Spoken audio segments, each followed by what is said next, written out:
In today's video, I am going to be flipping through my completed 2024 reading journal. Hey guys, I'm Tracy and this is A Girl with Plans. I want to thank you all for joining me today, and for those of you that may be new to my channel, I hope you will consider hitting that subscribe button while you're here.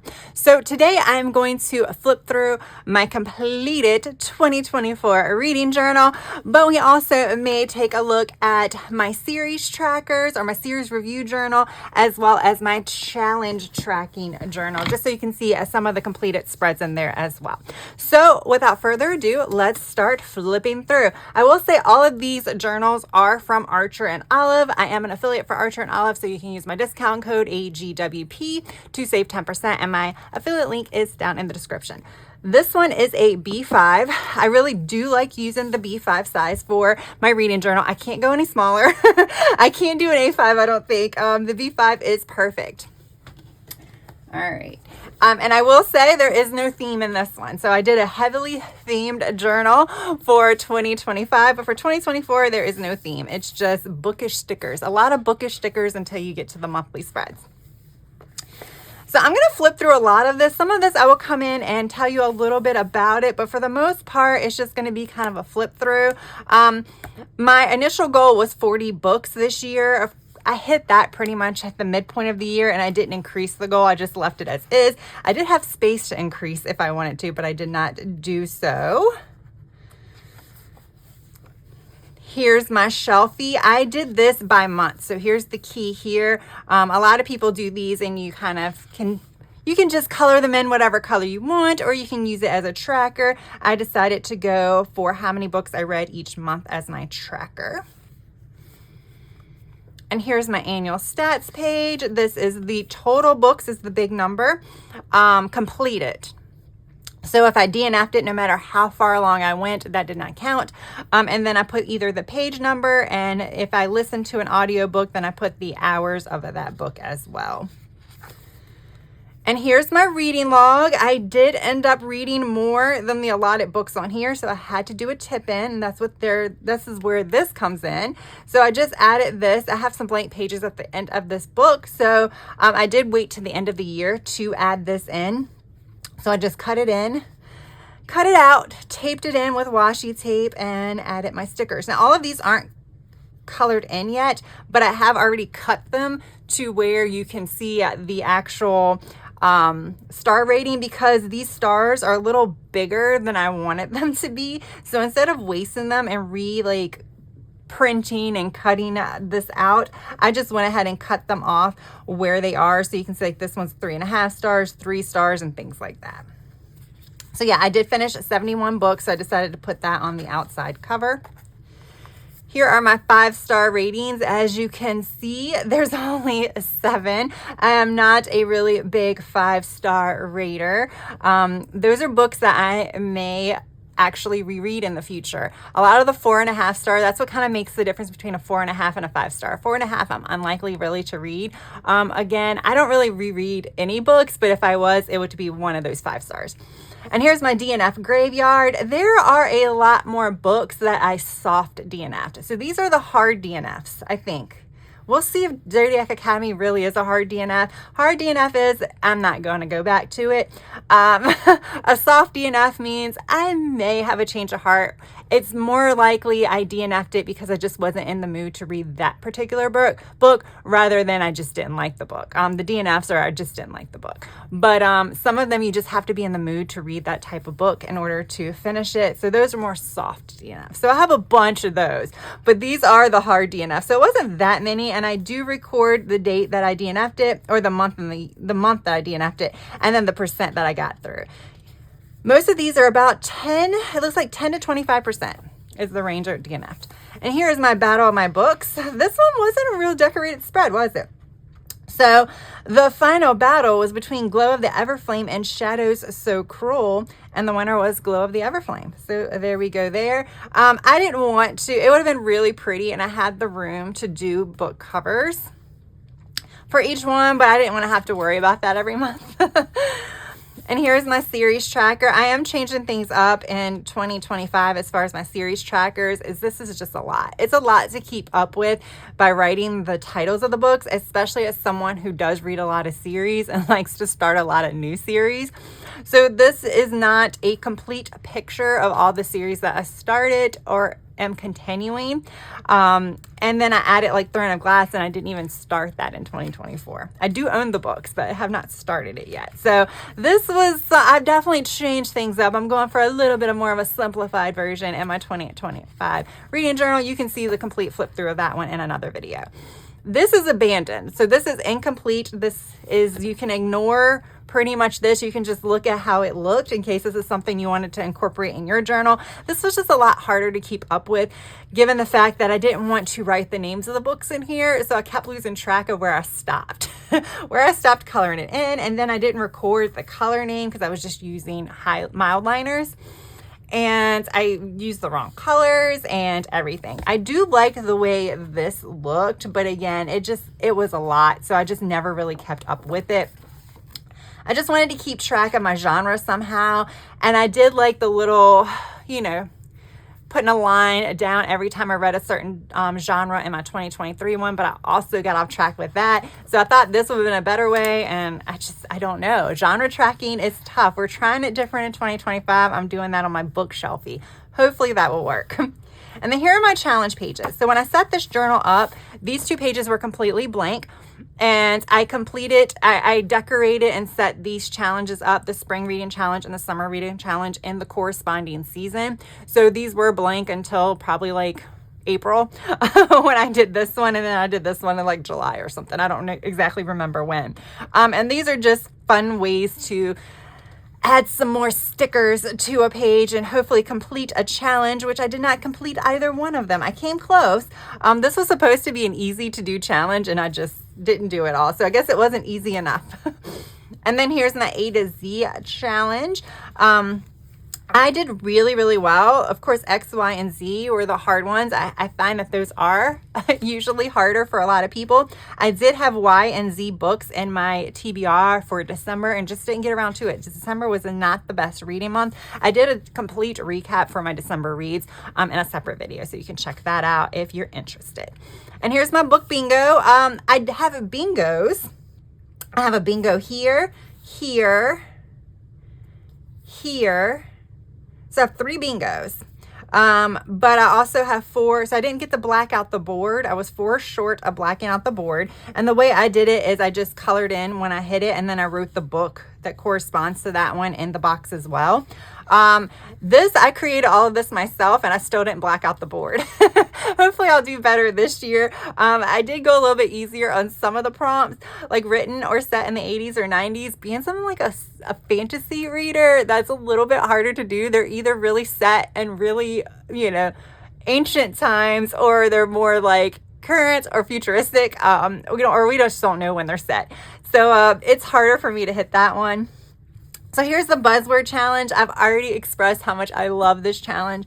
It is great. It gets me to reading books that I probably would not ordinarily read.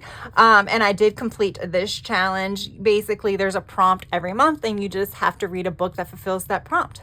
Easy enough, right? So yeah, I am doing this in 2025. I've already read the first book for January, and it was not a good one. But so all of these are pretty good. But yeah, it has started out not that great in 2025, but I still love the challenge. And then I had a blank page, so I was like, let's do a Goodreads award winners. Of course, I didn't realize that there were duplicates there, and I still didn't do very good here. I only did 4. Again, as a mood reader, I have to really be interested in the book to read it, and a lot of these I just weren't that interested in. I thought I might be, but it's just so many books that I haven't read. I just kept getting tempted by other ones. And now we're going to get to my monthly wrap-up section. Now, the way this page is similar throughout all 12 months, but there are changes. Basically, for every single month, I do have a calendar, and on that calendar, I put the dot markers, and the dots are color-coded for the books I read. Here are the books I read over here, so you can see the days I read that particular book. So yeah, simple enough. And then you have my basic stats, like number of books, pages, and things like that. And then I was keeping kind of like Just some other little fun notes, like my favorite book, my least favorite, longest, shortest, favorite character, favorite moment, stuff like that. Then the genres read. You'll see I'll change this up to more like subgenres the further I get, especially because I'm reading 7 fantasy books. I like to kind of keep track of what type of fantasy books those are. And then my abandoned books. Here's a prime example. I have one that I definitely DNF'd, and I have another one that I soft DNF'd, which was the Encyclopedia of Fairies, because I think I want to give that one another try. I tried this one in audio, and I'm wondering if I would enjoy it better if I read the actual book. Now, for the first few months of the year, I wanted to create full page book spreads, and this is in addition to the book reviews that I have later on. So this will go away a little bit later, and I just randomly chose 2 books that I wanted to do spreads on. These are the books that I wanted to talk more about, whether or not I love the book or whether or not I hated the book. So these are not favorites. Some of them maybe, like this was a 5-star read, but some of them I just needed to talk more about versus the little space that I allot myself for the actual book reviews. And plus it was a little opportunity to get creative. So you'll see a few of these for a few months before I kind of get rid of that idea. You can see here, this was a favorite. This was a 5-star, and this was a book that at this point I decided to DNF, the Blood and Ash series. Again, one of my least favorite reads of the year versus one of my favorites. And I would say it started getting around this point. I did it for another month that I realized I don't want to have the pressure of always having to put 2 books up, do full spreads on. Sometimes, especially if you wait to the end of the month and you're trying to do setups and stuff like that, it's a lot. So you'll see that's why I nix it, I think, in the next month. I think this is the last time I do this.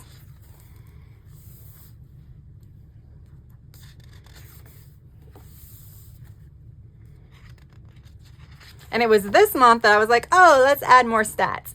And I set it all up at the beginning, and then I realized I don't really have that much I want to keep track of, so this page is completely blank. I have come up with some more things that I do want to keep track of, so I will have more stats in 2025. But at this point, I didn't know of those, or I didn't think of those, so that's how it was. You can see I keep trying to figure out different ways to do my monthly, which is fine. I still may do that this year. Sometimes it's boring to keep the same kind of setup, so sometimes it's fun to try different setups, see what you like, especially if you have really pretty stickers. Sometimes you want to highlight the stickers, or if you use paper or scrapbook paper or something like that. This month I wanted to put my favorite book here, and I put this book here instead of the book reviews. I don't like that because it disrupts the flow. So this one is missing from the book reviews page. And then November was the first month that I wrote monthly reading thoughts. So this was kind of an overall review of my month. Sometimes I talked about the book. Sometimes I just talked about my reading mood. Sometimes I talk about what's going on. I only did it for 2 months, so I didn't talk about so much, but I do like this idea, and I do think I'm going to keep it for 2025 because I feel like having a space where I'm talking about my kind of monthly reading summary from a personal view and not necessarily reviewing the books can kind of give insight to why I rated books the way I did. So like if I might write something, if I'm having a kind of down month mood wise, I might want to put that here because that likely may affect how I rate the books. If I just went on vacation, I had a lot of fun, that might mean I rate books higher. So I do want to kind of capture that somewhere. And I started doing that in November, and I do like that concept. And then here was the month that I only read 2 books. So again, I preset it up, and then I didn't have enough to fill in. So I'm not presetting this up in 2025. I'm doing this page and a TBR, but I'm not doing the rest. And then this was my 2024 wrap up. I did a video of this where I was talking about my stats for 2024 as well as my December wrap up. So you can check out that video if you're interested. But yeah, it was fun. I like the whole stats part of it. It'll be fun because I didn't keep a lot of these stats in 2023 or earlier than that. A lot of these I got from Storygraph. If you have not used the Storygraph app, I highly recommend it. It is great for stats. So yeah, that's where I got a lot of these from. And I'm going to be keeping, like I said, a lot of the same stats in 2025. So I'll actually be able to compare them for the first time. And now we have these blank pages, which unfortunately I didn't get to use. I hate having blank pages in the middle, but you know, it is what it is. That's why I am going to be adding my reviews to my monthly sections in 2025, just so I don't have to guesstimate how many pages I need to like section off. So this year I don't have to do that. But here are my reviews. I started out with 4 to a page. I do not do synopsis, so this is literally just my thoughts on the book. So that's why I don't really need as much space. But at some point, I decided to change that and I added 2 to a page.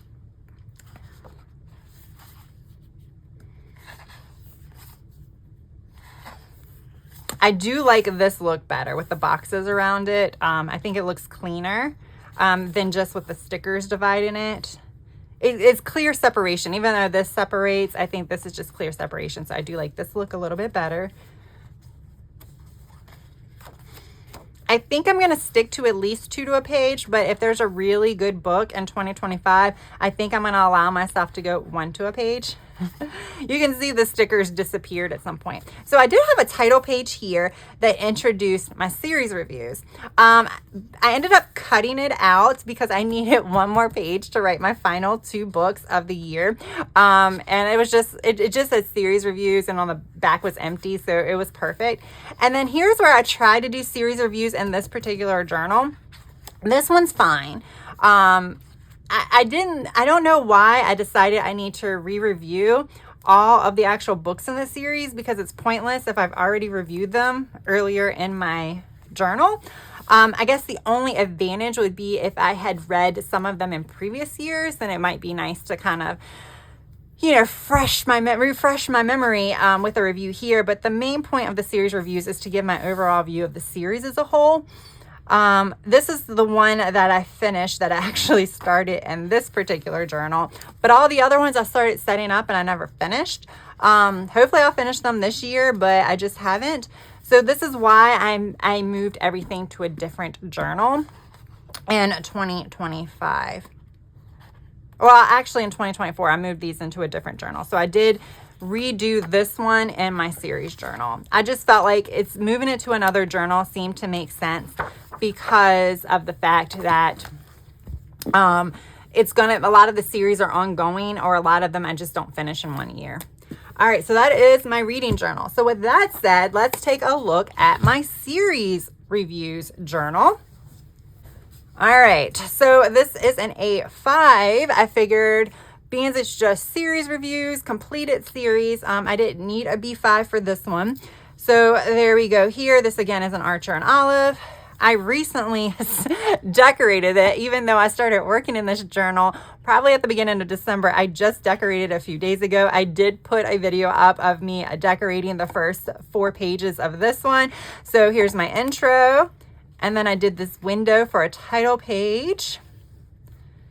There we go. Oh, that's taped together. And then we have my series completed. So this is kind of like your table of contents type thing, but it includes more than just the list. I kind of wanted to put the number of books in the series and the rating, the genre, and the dates read. And this is on here. At first, I just was going to do series, which I guess is like 3 or more books. I don't know what, because a trilogy is 3 books. So I don't really know what defines a series, but now I'm going more than 1. If it's a standalone, it's not going to be on here because all of my thoughts will be when I review the 1 book. But even if it's a duology, I'm going to put it in here. And the reason why is because some of the duologies, even though I only read 4 books, the 2 duologies were the best books that I read. So I feel like they need a place to shine. And I still need to do this. I think Court of Ravens is going to, no, actually, I think the Shepherd King series. I think the Shepherd King series got 5 stars. I think it was the Shepherd King series. The Court of Ravens, I just finished both books around like together. So I feel like that's the reason why my mind is a little skewed, but I do think it's the Shepherd King series, which is like 2 Twisted Crowns. Wait a minute, I can't even think of the name of the book. We'll see it in a minute. So I think I'm going to I don't know how I'm going to do it with the 2 books. We'll see. Maybe I'll just put 1 there and then write 2024 here. Then I have some extra pages in case I wanted to include any additional like stats or something like that. And then we get to my very first spread, which is the series. You see, I don't really need to write a lot about a lot of these series. This is a card, an art card that actually came from the author. So this is from The Kingdom of Lies. And then all the other ones is just regular stickers. But I wrote some of my favorites for the series. I got my overall review of the series. Some of the things, like if you were trying to give a brief synopsis, those are my brief synopsis, whether or not I would reread it, things like that. Here's the Shepherd King series. So again, in this one, I kind of did my overall review. I didn't use boxes for that, but then I add boxes for, again, the little summaries and some of my favorites. This one said 4.75 instead of 5. Interesting. And then I got some of my artwork off of Pinterest. And the Vicious Lost Boys, again, Pinterest for the win, and then Pinterest again for the win. So here we go for the Court of Raven. So that's the only 4 duologies or series that I finished in 2024. Hopefully I will have better luck in 2025 and I will get to fill that up, but I'm really liking that. And then finally we have my challenge book. Now, I still need to put my name. I need to decorate this, y'all. This I might cover up. I may actually cover this up with some kind of paper. So I wasn't sure, again, just like the series, I left all these pages blank at the beginning. So I got to figure out what I'm going to do up here. We'll leave it here. I still need to decorate. I might write magical read-a-thon here with either stamps or stickers. But this is my magical read-a-thon section. I think I've already flipped through some of this. So we're going to kind of just do a quick flip through. So the magical read-a-thon, you can look at book_roast on both YouTube and Instagram for more information with the magical read-a-thon. But she has all of these like documents on the Google Drive that you can like print out. So that's what a lot of these are. This is my AI created character, but these are all things that I got from her Google Drive. And you pick a character, you determine where they're from, what their heritage is, and then you can read books to kind of learn up on that heritage kind of thing. So that way, once you complete the prompts, you now learned about their heritage and where they're from. And this was the novice path that you could take when you were going to the academy to start the read-a-thon. I didn't start this read-a-thon until August. So I'm kind of still catching up with it. So like I still need to read 2 more books to complete this, but it's fine. I mean, it's not like this is even nothing is a prerequisite. You can jump in at any point, but as the completionist, I wanted to do it all. Just like these, I kind of went back in. So I had already done pretty much the spring equinox, so I went back to do that one, and the fall, and I was going back and doing this. And then last year, my guild was the Mind Walkers, and my calling was a Mage Hunter. I need to put my final points or whatever here. And then here was the spring equinox. So like I said, I started in August. So what I did for the spring is I went backwards and I picked books that I read between January and the end of April. Even though these are like 1 month readathons, I don't do it technically in 1 month. My goal is I don't start it until the readathon starts. So like fall, I started it once the readathon started, but I didn't limit myself just to that 1 month. So for spring, I kind of went like, if I was in college, what is the spring semester? Last January to the end of April. So that's what I went through. So I went backwards, looked at books that I finished during that time frame and put them in for the prompts. This I did complete during the time. Like I said, it might have went over a little bit into the next month. And then that's it. So what I'm going to do is, I believe G with Book Rose said that she was going to do a year-long readathon in addition to her spring and fall equinox. So I'm going to save this page for that, which there will be a prompt per month, and then I will start on with the readathon. So I have a decent amount of pages saved for that. I have like this many pages saved, so I can do it for a couple more years. But I like having it all in one place versus having like this year's readathon in one and this journal, next year's in another journal. I just like having it in one place. And then this is a new to me readathon. This is the Harry Potter readathon, Flourish and Blots.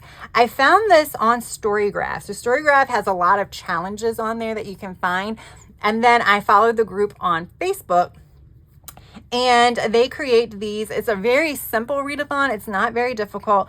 And then you have a whole year to do it. So this is just an image that I got off of online on a Google search for like Harry Potter maps or something like that, and printed it out here. And then here is the readathon. All of this I printed out myself. I did everything myself, usually in Canva, and then I printed it with my Cricut. So everything is just stuff that I did. A lot of these images and stickers are like, these are wrong. The blooms are Martina Sticker Company.